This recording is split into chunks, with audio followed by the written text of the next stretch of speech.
Hello दोस्तों, welcome to my YouTube channel educational Adda. दोस्तों, हम लोग एडुटेरिया के 7500 क्वेश्चन वाले बुक को डिस्कस कर रहे हैं, जिसमें हम लोगों ने अब तक सेट नंबर 9 को डिस्कस कर लिया है।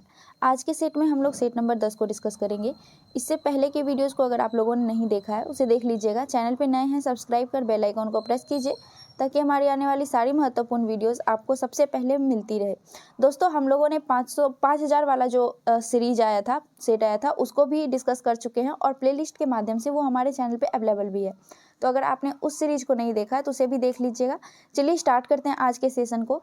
आज के सेट का पहला प्रश्न है, व्यायाम के दौरान मानव शरीर में पसीना आना निम्नलिखित में से किस एक प्रक्रिया को इंगित करता है? तो दोस्तों, व्यायाम के दौरान जो हमारे शरीर से पसीना आता है वो परासरण नियमन का पालन करता है। अब ये परासरण नियमन होता क्या है?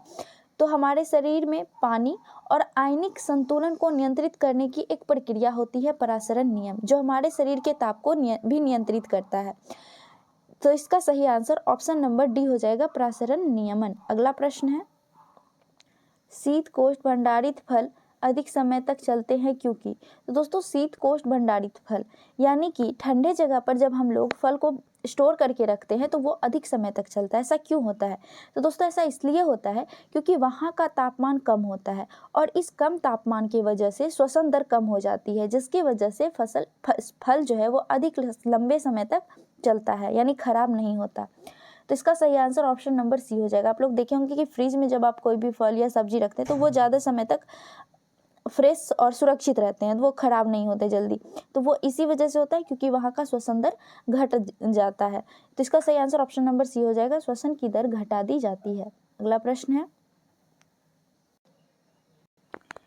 कुछ समुद्री जंतु एवं कीट अंधेरे में अपने शरीर से प्रकाश उत्पन्न करते हैं। इस परिघटना को क्या कहा जाता है? तो दोस्तों, इस परिघटना को बायोल्यूमिनेसेंस कहा जाता है। तो इसका सही आंसर ऑप्शन नंबर बी हो जाएगा, जो कि एक रासायनिक प्रक्रिया है। दोस्तों, ये प्रकाश उत्पन्न कैसे होता है?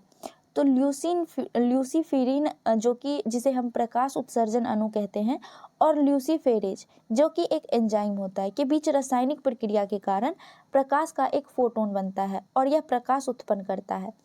तो इसका सही आंसर ऑप्शन नंबर बी हो जाएगा, बायोल्यूमिनेसेंस। अगला प्रश्न है, पर्यावरण से संबंधित निम्नलिखित सम्मेलन पर विचार कीजिए। पूछ रहा है कौन सा जोड़ा सही सुमेलित है। तो चलिए हम लोग देखते हैं कि पर्यावरण से कौन कौन सा सम्मेलन हुआ और यह कब लागू हुआ। पहला है बेसल कन्वेंशन, जो कि वर्ष 1992 ईस्वी में लागू हुआ था, तो ये बिल्कुल सही है। दूसरा है रॉटरडैम कन्वेंशन, जो कि फरवरी 2024 में लागू हुआ था, ये भी सही है। तीसरा है स्टॉकहोम कन्वेंशन, जो कि मई 2004 में लागू हुआ, ये भी सही सुमेलित है। दोस्तों, ये सभी खतरनाक अपशिष्टों से और कार्बनिक प्रदूषणों के प्रभाव से बचाने के लिए सम्मेलन किया गया था। हमारे वातावरण को, मानव स्वास्थ्य और पर्यावरण की रक्षा के लिए ये सारे कन्वेंशन किए गए थे। तो इसका सही आंसर हो जाएगा ऑप्शन नंबर डी, उपयुक्त सभी के सभी सही सुमेलित हैं। अगला प्रश्न है, वायु में उपस्थित निम्नलिखित में से कौन सी गैस पीतल के रंग को खराब करने के लिए उत्तरदायी है? तो दोस्तों, पीतल के रंग को खराब करने के लिए उत्तरदायी होता है हाइड्रोजन सल्फाइड। इसका सही आंसर ऑप्शन नंबर सी हो जाएगा, हाइड्रोजन सल्फाइड। अब दोस्तों, यह हाइड्रोजन सल्फाइड पीतल के रंग को खराब कैसे करता है?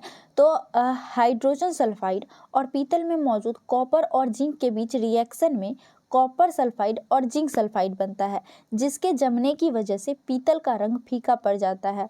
ठीक है, इसी वजह से पीतल का रंग खराब होता है। तो इसका सही आंसर ऑप्शन नंबर सी हो जाएगा, हाइड्रोजन सल्फाइड। अगला प्रश्न है, निम्नलिखित में से कौन सा तत्व परमाणु ईंधन की श्रेणी में नहीं आता है? तो दोस्तों, परमाणु ईंधन की श्रेणी में कैडमियम नहीं आता है। इसका सही आंसर ऑप्शन नंबर ए हो जाएगा, कैडमियम। अगला प्रश्न है, जल के किस अवस्था का तापक्रम सर्वाधिक होता है? तो दोस्तों, जल के वाष्प यानी कि भाप जो होता है उसमें गुप्त ऊष्मा हो पाया जाता है और उस गुप्त ऊष्मा की वजह से भाप का तापमान सबसे अधिक होता है। तो इसका सही आंसर ऑप्शन नंबर सी हो जाएगा, वाष्प। अगला प्रश्न है, किस विटामिन का निर्माण हमारे शरीर में नहीं होता है? तो दोस्तों, हमारे शरीर में सबसे ज़्यादा जो खुद से बनाता है वो विटामिन डी बनता है, लेकिन जो नहीं बनता है वो है विटामिन ए, रेटिनॉल। इसका सही आंसर ऑप्शन नंबर ए हो जाएगा, विटामिन ए। रेटिनॉल जो है वो हमारे शरीर में नहीं बनता है। इससे जुड़ी बीमारियां कौन सी है? तो दोस्तों इससे जुड़ी आँखों की समस्या होती है, ठीक है, जैसे कम दिखना, रतौंधी होना, ये सभी प्रॉब्लम विटामिन ए की कमी से होता है। जबकि विटामिन के, विटामिन डी और विटामिन ई हमारा शरीर खुद बनाता है, उसमें सबसे ज़्यादा विटामिन डी को बनाया जाता है, जो सूर्य के प्रकाश के मौजूदगी में हमारे शरीर में विटामिन डी का निर्माण होता है, ठीक है। तो इसका सही आंसर हो जाएगा ऑप्शन नंबर ए, रेटिनॉल। अगला प्रश्न है, अल्फा नामक विष निम्नलिखित में से किससे बना है? तो दोस्तों अल्फा नामक विष किससे बनता है?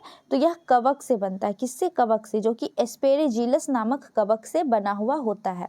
तो इसका सही आंसर ऑप्शन नंबर सी हो जाएगा, कवक। अगला प्रश्न है, एक व्यक्ति में तंत्रिका कोशिका की लंबाई कितनी होती है? तो दोस्तों एक व्यक्ति में तंत्रिका कोशिका की लंबाई 100 सेंटीमीटर होती है, जो कि केंद्रिका तंत्र से जुड़ी हुई होती है।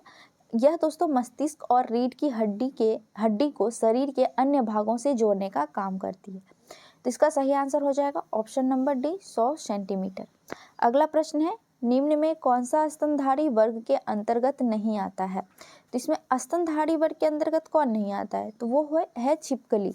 छिपकली जो है दोस्तों यह सरीसृप के अंदर आता है, ना कि स्तनधारी, जबकि चूहा, गिलहरी और बिल्ली ये सभी स्तनधारी वर्ग के अंतर्गत आता है। अगला प्रश्न है,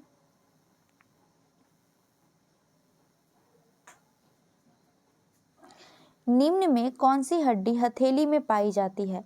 तो दोस्तों हथेली में मेटाकार्पल पाया जाता है, जो कि 5 लंबी मेटाकार्पल होती है हमारे हाथ में। तो इसका सही आंसर हो जाएगा ऑप्शन नंबर ए, मेटाकार्पल। अगला प्रश्न है, कार्बोहाइड्रेट, प्रोटीन तथा वसा का पूर्ण पाचन कहाँ होता है? तो दोस्तों कार्बोहाइड्रेट, प्रोटीन और वसा का पाचन हमारे छोटी आंत में होता है, जो कि पाचन तंत्र का सबसे लंबा हिस्सा है। तो इसका सही आंसर हो जाएगा ऑप्शन नंबर। दोस्तों छोटी आंत में मौजूद विली और माइक्रोविली नामक संरचनाएं होती हैं, जो कि पाचन में मदद करती है। तो इसका सही आंसर ऑप्शन नंबर सी हो जाएगा, छोटी आंत। अगला प्रश्न है, निम्नलिखित में से कौन सा विस्फोटक नहीं है? तो इसमें से कौन विस्फोटक नहीं है दोस्तों? तो वो हो जाएगा ऑप्शन नंबर डी, नाइट्रोक्लोरोफॉर्म। नाइट्रोक्लोरोफॉर्म जो है दोस्तों वह विस्फोटक नहीं है, यह एक रासायनिक यौगिक है जिसका फॉर्मूला होता है Cl3CnO2, ठीक है, ये इसका रासायनिक सूत्र है, जिसका सही आंसर ऑप्शन नंबर डी हो गया। अगला प्रश्न है, निम्न में से कौन सा कोशिका का निर्जीव भाग है? इसमें से कोशिका का निर्जीव भाग कौन सा है? तो वो हो जाएगा दोस्तों कोशिका भित्ति, जो कि सेल्यूलोज का बना होता है और यह कोशिका को संरचना और सुरक्षा देने का काम करता है। तो इसका सही आंसर ऑप्शन नंबर ए हो गया, कोशिका भित्ति। अगला प्रश्न है,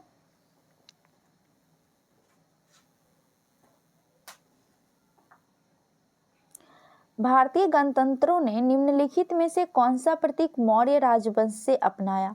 तो दोस्तों मौर्य राजवंश से सारनाथ की लाट को अपनाया गया था, यानी कि जिसे हम लोग अशोक स्तंभ के नाम से भी जानते हैं। दोस्तों अशोक स्तंभ को किसके द्वारा निर्मित करवाया गया था? तो इसे सम्राट अशोक ने 250 ईसा पूर्व में, कब? 250 ईसा पूर्व में सारनाथ का लाट यानी कि अशोक स्तंभ का निर्माण किए थे, जिसमें 4 शेर पृष्ठ से एक दूसरे के साथ बैठे हुए हैं, ठीक है। तो इसका सही आंसर ऑप्शन नंबर डी हो गया। अगला प्रश्न है, निम्नलिखित शासकों में से किसने उच्चाधिकारियों के भरण पोषण के लिए भूमि अनुदान दिया? तो इसका सही आंसर हो जाएगा ऑप्शन नंबर डी, हर्षवर्धन। दोस्तों हर्षवर्धन का शासनकाल 606 से लेकर 647 ईस्वी तक रहा था, जिसकी राजधानी कन्नौज थी, यानी हर्षवर्धन की यानी वर्धन वंश की राजधानी कन्नौज हुआ करती थी। तो इसका सही आंसर ऑप्शन नंबर डी हो जाएगा। अगला प्रश्न है, मौर्य काल में प्रचलित विनियमन माध्यम कौन सा था? दोस्तों विनियमन माध्यम जो हुआ करता था, यानी कि जैसे अभी रुपया का लेन देन हम लोग किस रूप में करते हैं? रुपया के रूप में। तो उस टाइम पे जो हुआ करता था विनियमन का माध्यम यानी खरीद बिक्री का माध्यम, वो पन हुआ करता था। पन यानी चांदी का सिक्का, जिसे हम लोग रूपक भी कहा करते थे, जो कि प्रधान सिक्का था उस टाइम का। पन जो है यानी चांदी का सिक्का प्रधान सिक्का हुआ करता था। तो इसका सही आंसर ऑप्शन नंबर डी हो जाएगा, पन। अगला प्रश्न है, अरब यात्री अल मसूदी ने किस शासक के शासनकाल में भारत की यात्रा की? तो दोस्तों अल मसूदी ने महिपाल प्रथम के शासन काल में भारत की यात्रा किए थे। तो इसका सही आंसर ऑप्शन नंबर डी हो जाएगा। दोस्तों अल मसूदी अरब इतिहासकार, भूगोलवेत्ता और यात्री था, यानी भारत की यात्रा किया था इसने। दोस्तों अल मसूदी जो है वो अल मसूदी को अरब के हेरोडोटस के रूप में भी जाना जाता है। और महिपाल की बात करें तो दोस्तों यह पाल वंश के दूसरे संस्थापक के रूप में जाने जाते हैं, यानी कि पाल वंश के एक महत्वपूर्ण शासक रहे हैं महिपाल। पाल वंश की स्थापना किसके द्वारा की गई थी? तो दोस्तों पाल वंश की स्थापना गोपाल के द्वारा की गई थी। ठीक है, तो अगर पूछे कि पाल वंश की स्थापना किसने की थी तो गोपाल के द्वारा किया गया था। लेकिन अगर पूछे कि पाल वंश के द्वितीय संस्थापक के रूप में किसे जाना जाता है तो दोस्तों पाल वंश के द्वितीय संस्थापक के रूप में महिपाल प्रथम को जाना जाता है। ठीक है, तो इसका सही आंसर ऑप्शन नंबर डी हो जाएगा। अगला प्रश्न है, पालों और प्रतिहारों के प्रशासन के संदर्भ में उपरिका शब्द का क्या तात्पर्य है? तो दोस्तों उपरिका शब्द का तात्पर्य होता है भुक्ति या प्रांत का प्रमुख। तो इसका सही आंसर हो जाएगा ऑप्शन नंबर डी, भुक्ति या प्रांत का प्रमुख। अगला प्रश्न है, निम्नलिखित में से कौन से राज्य कन्नौज के लिए हुए त्रिपक्षीय संघर्ष में शामिल थे? तो दोस्तों कन्नौज के लिए हुए त्रिपक्षीय संघर्ष में पाल, प्रतिहार और राष्ट्रकूट शामिल थे। कौन थे? पाल, राष्ट्रकूट और प्रतिहार शामिल थे। दोस्तों कन्नौज में हुई त्रिपक्षीय युद्ध 8वीं शताब्दी के अंत में शुरू हुआ था और 10वीं शताब्दी के अंत तक चला था। दोस्तों कन्नौज व्यापार और रेशम मार्ग के लिए काफ़ी महत्वपूर्ण जगह था, जिस पर नियंत्रण करना, यानी कि उस पर अगर नियंत्रण कोई करता तो उसका अर्थ था कि वह उत्तरी भारत के संसाधनों और व्यापार मार्ग पर अपना नियंत्रण स्थापित कर लेता। इसी वजह से प्रतिहार और राष्ट्रकूट तीनों चाहते थे कि कन्नौज पर उनका अधिकार हो, जिसकी वजह से कन्नौज के लिए ये युद्ध हुआ था। तो इसमें कौन कौन शामिल था? तो पाल, राष्ट्रकूट और प्रतिहार। तो इसका जो सही आंसर होगा वो ऑप्शन नंबर सी हो जाएगा। केवल 2, 3 और 4 जो है वो शामिल थे। अगला प्रश्न है, निम्नलिखित घटनाओं पर विचार कीजिए। ठीक है, पूछ रहा है इसमें से कौन सा घटना कैसे हुआ था, कालानुक्रम में देखना है। कुतुब मीनार का निर्माण कब हुआ था? दोस्तों कुतुब मीनार का निर्माण कुतुबुद्दीन ऐबक के द्वारा शुरू किया गया था। यह 1193 ईस्वी में बनाना स्टार्ट किया गया था, निर्माण हुआ था। और इसका जो बनाना शुरू किए थे कुतुबुद्दीन ऐबक, लेकिन इसको पूरा किए थे इल्तुतमिश। ठीक है, दूसरा है फिरोज शाह तुगलक की मृत्यु, जो कि 1388 ईस्वी में हुई थी। उसके बाद है भारत में पुर्तगालियों का आगमन। भारत में पुर्तगाली कब आए थे? तो दोस्तों भारत में पुर्तगाली 1498 ईस्वी में आए थे। उसके बाद है कृष्णदेवराय का शासनकाल कब से कब तक रहा था? तो कृष्णदेवराय का शासनकाल 1509 से लेकर 1529 ईस्वी तक रहा था। ठीक है, तो इसमें सही कालानुक्रम में सजाना था, तो उसका जो सही कालानुक्रम है वो सही अरेंज किया हुआ है, 1, 2, 3 और 4 ऐसे हैं। तो इसका सही आंसर ऑप्शन नंबर ए हो जाएगा। अगला प्रश्न है, मध्यकालीन भारत के दौरान फनम शब्द का उल्लेख किया गया है। फनम शब्द का उल्लेख किसके लिए किया गया है दोस्तों? तो यह सिक्के के लिए किया गया है। इसका जो सही आंसर हो जाएगा वो ऑप्शन नंबर डी हो जाएगा, सिक्का। अगला प्रश्न है, लॉर्ड मेयो के बारे में निम्नलिखित कथनों पर विचार कीजिए। पूछ रहा है इसमें से कौन सा कथन सही है। चलिए देखते हैं। पहला है, लॉर्ड मेयो भारत के 5वें वायसराय थे। तो ये गलत है। क्यों गलत है? क्योंकि दोस्तों लॉर्ड मेयो जो है वो भारत के 4थे वायसराय रहे थे, ना कि 5वें, जिनका कार्यकाल 1869 से लेकर 1872 ईस्वी तक रहा था। ठीक है, दूसरा कह रहा है कि भारत में प्रथम जनगणना लॉर्ड मेयो के शासनकाल में हुई थी। तो बिल्कुल सही है दोस्तों, प्रथम जनगणना जो भारत में हुई थी वो लॉर्ड मेयो के शासनकाल में हुई थी। तीसरा है, इसकी मृत्यु 8 फरवरी 1872 ईस्वी को पोर्ट ब्लेयर में हुई थी और इन्हें डबलिन में दफनाया गया था। तो ये भी सही है। पहला गलत है, दूसरा सही है, तीसरा सही है, चौथा है, लॉर्ड मेयो 1869 से 1872 के बीच भारत के गवर्नर जनरल रहे थे, जैसा कि हमने अभी बताया ही था। तो ये भी सही है। इसका 2, 3 और 4 कथन जो है वो सही है, पहला कथन गलत है। इसमें पूछ रहा था कौन सा कथन सही है, तो इसका सही आंसर हो जाएगा ऑप्शन नंबर डी, 2, 3 और 4। अगला प्रश्न है, निम्नलिखित में से कौन से नेता असहयोग आंदोलन से सहमत नहीं था और आंदोलन के कारण कांग्रेस छोड़ दिया? तो इसका जो सही आंसर हो जाएगा वो ऑप्शन नंबर डी हो जाएगा। एनी बेसेंट, मोहम्मद अली जिन्ना और बिपिन चंद्र पाल, ये तीनों असहयोग आंदोलन से असहमत थे और इसी वजह से उन्होंने कांग्रेस को छोड़ा था। दोस्तों, असहयोग आंदोलन की शुरुआत महात्मा गांधी जी के द्वारा 1 अगस्त 1920 ईस्वी को शुरू किया गया था, जो कि एक अहिंसक आंदोलन था, यानी बिना हिंसा के स्वतंत्रता के लिए इन्होंने आंदोलन किया था। ठीक है, तो इसका सही आंसर ऑप्शन नंबर डी हो जाएगा। अगला प्रश्न है, सत्ता हस्तांतरण के समय निम्नलिखित राज्यों में से किसमें कांग्रेस दल का पूर्ण विकसित संगठन था? तो इसका सही आंसर ऑप्शन नंबर सी हो जाएगा। मैसूर रियासत में पूर्ण विकसित संगठन था कांग्रेस दल का। ठीक है, इसका सही आंसर ऑप्शन नंबर सी हो जाएगा। अगला प्रश्न है, पेशवाई को कब समाप्त कर दिया गया? तो दोस्तों, पेशवाई को 1818 जो कि द्वितीय आंग्ल मराठा युद्ध हुआ था उसके बाद समाप्त कर दिया गया था। दोस्तों, द्वितीय आंग्ल मराठा युद्ध में मराठा की हार हुई थी और अंग्रेज की जीत हुई थी, जिसके बाद से पेशवाई जो था, यानी पेशवा का जो पद हुआ करता था, उसको समाप्त कर दिया गया और वहां पे अंग्रेजों ने अधिकार कर लिया। दोस्तों, अंतिम पेशवा कौन थे? तो अंतिम पेशवा थे बाजीराव द्वितीय, जिसे बंदी बनाकर अंग्रेज ने उसे बिठूर भेज दिया और वहां पर अपना अधिकार जमा लिया। तो इसका सही आंसर ऑप्शन नंबर बी हो जाएगा, 1818 में। अगला प्रश्न, भारत में भवन वास्तु पर स्पष्ट फ्रेंच प्रभाव कहाँ परिलक्षित होता है? तो दोस्तों, फ्रेंच प्रभाव यह पुदुचेरी में देखने को मिलता है। तो इसका सही आंसर ऑप्शन नंबर सी हो जाएगा, पुदुचेरी। अगला प्रश्न है, भारत में निम्न वायसराय में से किसके काल में Indian penal code, civil procedure code और क्रिमिनल प्रोसीजर कोड पारित किए गए? तो यह दोस्तों लॉर्ड कैनिंग के समय में किया गया था, जिनका कार्यकाल 1856 से लेकर 1862 ईस्वी तक था। दोस्तों, ये लॉर्ड कैनिंग भारत के गवर्नर जनरल रहे थे 1856 से 1862 तक। इसी के समय में भारत सरकार अधिनियम 1858 भी पारित हुआ था, जिसमें कहा गया था कि भारत का जो गवर्नर जनरल है वो भारत का वायसराय बना दिया गया। तो इस हिसाब से दोस्तों लॉर्ड कैनिंग भारत के पहले वायसराय बने थे। ठीक है, तो इसका सही आंसर ऑप्शन नंबर सी हो जाएगा। अगला प्रश्न है, वह कौन सा कांग्रेस अध्यक्ष था जिसने क्रिप्स मिशन व लॉर्ड बेबेल दोनों से वार्ता की? तो वह थे दोस्तों अबुल कलाम आजाद, जो कि 1940 से लेकर 1946 तक कांग्रेस के अध्यक्ष के रूप में कार्यरत रहे थे।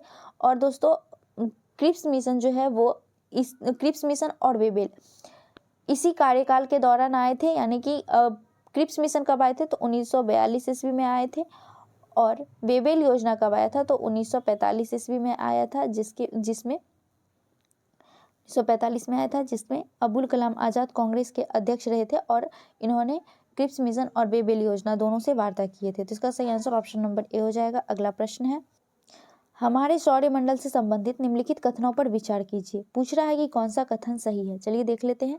पहला है, सप्तऋषि बिग बियर तारामंडल का हिस्सा बनाता है, तो बिल्कुल सही है। दूसरा है, सप्तऋषि उर्सा मेजर तारामंडल का हिस्सा बनाता है, ये भी सही है। तीसरा है, क्षुद्र ग्रह बेल्ट मंगल और पृथ्वी के कक्षा के मध्य स्थित है, तो ये गलत हो जाएगा, क्योंकि दोस्तों क्षुद्र ग्रह बेल्ट जो है यह मंगल और बृहस्पति के कक्षाओं के मध्य स्थित है, ना कि मंगल और पृथ्वी के, तो ये गलत हो गया। चौथा है, सबसे बड़ा क्षुद्र ग्रह सीरे, जिसे हम लोग सेरेस करके भी जानते हैं, ये है, तो ये बिल्कुल सही है। तो इसका जो सही आंसर होगा वो ऑप्शन नंबर डी हो जाएगा। केवल 1, 2 और 4 सही है, तीसरा गलत है। अगला प्रश्न है, सियाचिन हिमनद कहाँ स्थित है? दोस्तों, सियाचिन हिमनद यह नुब्रा घाटी के उत्तर में स्थित है, जो कि हिमालय की पूर्वी काराकोरम रेंज के अंतर्गत आता है। दोस्तों, यह दुनिया का सबसे ऊंचा युद्ध क्षेत्र है, तो इसका सही आंसर ऑप्शन नंबर डी हो जाएगा, नुब्रा घाटी के उत्तर में। अगला प्रश्न है, पुराणों में किस नदी को मेकल पर्वत यानी मैकाल पर्वत की कन्या मेकल सुता कहा गया है? तो दोस्तों, मेकल सुता नर्मदा नदी को कहा गया है, जिसका निर्माण यानी कि जो कि निकलती कहाँ से? तो यह मध्य प्रदेश के अनूपपुर जिले के अमरकंटक पहाड़ से उत्पन्न होती है। तो इसका सही आंसर ऑप्शन नंबर ए हो जाएगा, नर्मदा। अगला प्रश्न है, भूमध्य रेखा निम्नलिखित में से किन देशों से होकर गुजरती है? तो दोस्तों, भूमध्य रेखा यह Maldives, Gabon, Brazil, Somalia, Indonesia, Congo, Maldives, Kenya, इन सारे जगहों से होकर गुजरती है। तो इसमें से जो सही आंसर होगा वो ऑप्शन नंबर ए हो जाएगा। मालदीव, गैब्रोन और ब्राज़ील से होकर गुजरती है भूमध्य रेखा। यहाँ स्पेन से होकर नहीं गुजरती है। उसके बाद यहाँ पे टोगो से होकर नहीं गुजरती, यहाँ मैक्सिको और भारत से होकर नहीं गुजरती है। ठीक है, तो इसमें जो तीनों से होकर गुजरती है वो है मालदीव, गैब्रोन और ब्राज़ील। तो इसका सही आंसर ऑप्शन नंबर ए हो जाएगा। अगला प्रश्न है,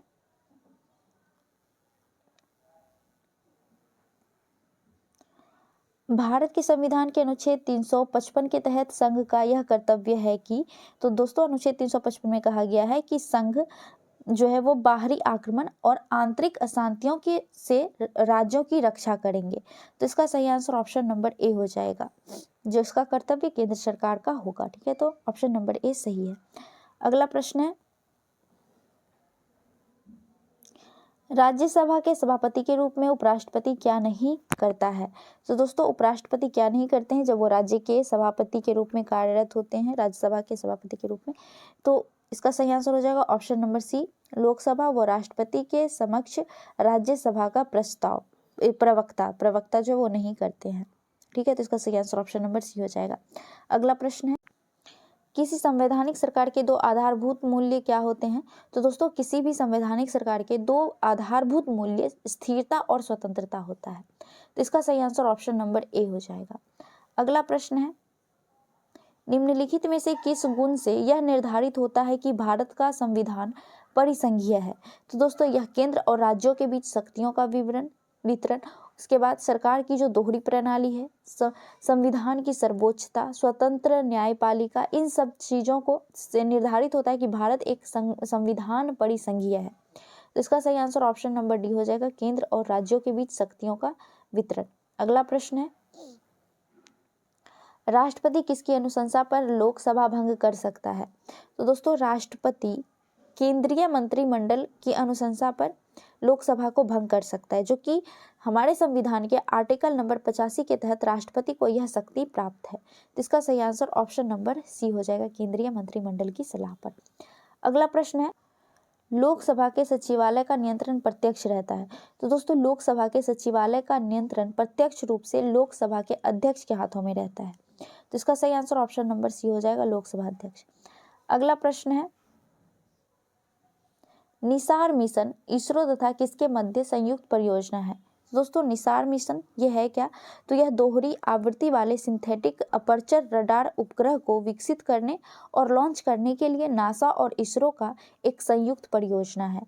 तो इसका सही आंसर हो जाएगा ऑप्शन नंबर सी, इसरो तथा नासा का संयुक्त परियोजना है। अगला प्रश्न है, द गोल्डन ईयर्स पुस्तक के लेखक कौन है? तो दोस्तों द गोल्डन ईयर्स पुस्तक के लेखक रस्किन बॉन्ड है। इसका सही आंसर ऑप्शन नंबर डी हो जाएगा। अगला प्रश्न है, उस्ताद आमिर खान किस घराने से संबंधित है? दोस्तों उस्ताद आमिर खान या इंदौर घराने से संबंधित है। इसका सही आंसर ऑप्शन नंबर बी हो जाएगा। दोस्तों आमिर खान जो है वो एक हिंदुस्तानी शास्त्रीय संगीतकार एवं प्रसिद्ध गायक थे। अगला प्रश्न है, व्यवस्था विश्लेषण सिद्धांत को किसने प्रतिपादित किया था? तो दोस्तों व्यवस्था विश्लेषण सिद्धांत को 1953 ईस्वी में डेविड ईस्टन के द्वारा प्रतिपादित किया गया था। इसका सही आंसर ऑप्शन नंबर ए हो जाएगा।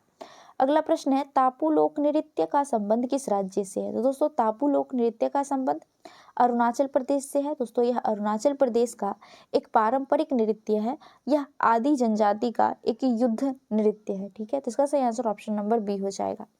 अगला प्रश्न है, फल्गु नदी पर बने देश के सबसे लंबे रबर डैम यानी गया जी की कुल लंबाई कितनी है? तो दोस्तों यह जो रबर डैम है इसकी टोटल लंबाई 441 मीटर है। इसका सही आंसर ऑप्शन नंबर ए हो जाएगा। दोस्तों फल्गु नदी को निरंजना नदी के नाम से भी जानते हैं, जिसके किनारे गौतम बुद्ध को ज्ञान की प्राप्ति हुई थी। और दोस्तों गया नदी फल्गु नदी के किनारे ही विष्णुपाद मंदिर भी है, जहाँ पे पिंडदान को सबसे पवित्र पिंडदान माना जाता है। तो इसका सही आंसर ऑप्शन नंबर ए हो जाएगा। अगला प्रश्न है, निम्नलिखित में से कौन सा कारण ब्रिटिश शासक द्वारा भारतीय हस्तशिल्प उद्योगों के विनाश का परिणाम नहीं था?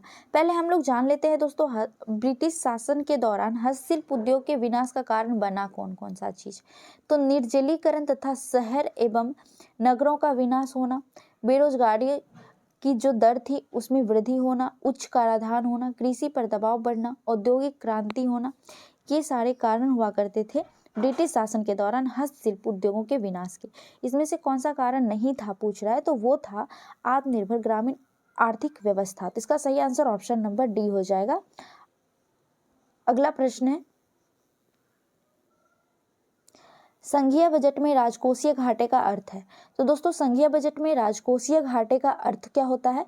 तो सरकार का खर्च उसकी आय से ज्यादा होना, यानी बजट घाटे और आंतरिक तथा बाह्य ऋण दान में निवल वृद्धि का योग। तो इसका सही आंसर ऑप्शन नंबर ए हो जाएगा।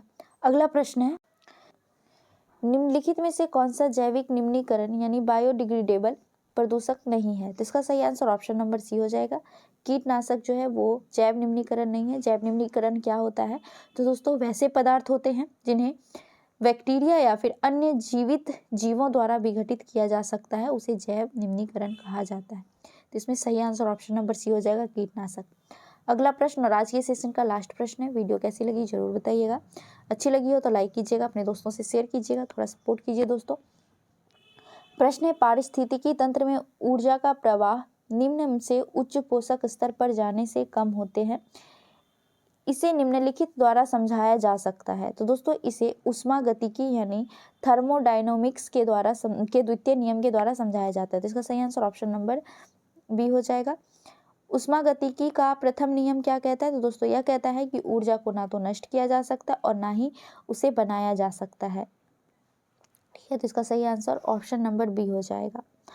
हमारा आज का सेशन यहीं तक था। वीडियो कैसी लगी जरूर बताइएगा। अच्छी लगी हो तो लाइक कीजिएगा, अपने दोस्तों से शेयर कीजिएगा, चैनल पे नए हैं सब्सक्राइब कर लीजिएगा ताकि हमारे आने वाली सारी महत्वपूर्ण वीडियोस आप तक सबसे पहले पहुंच सके। मिलते हैं नेक्स्ट सेट में। जय हिंद।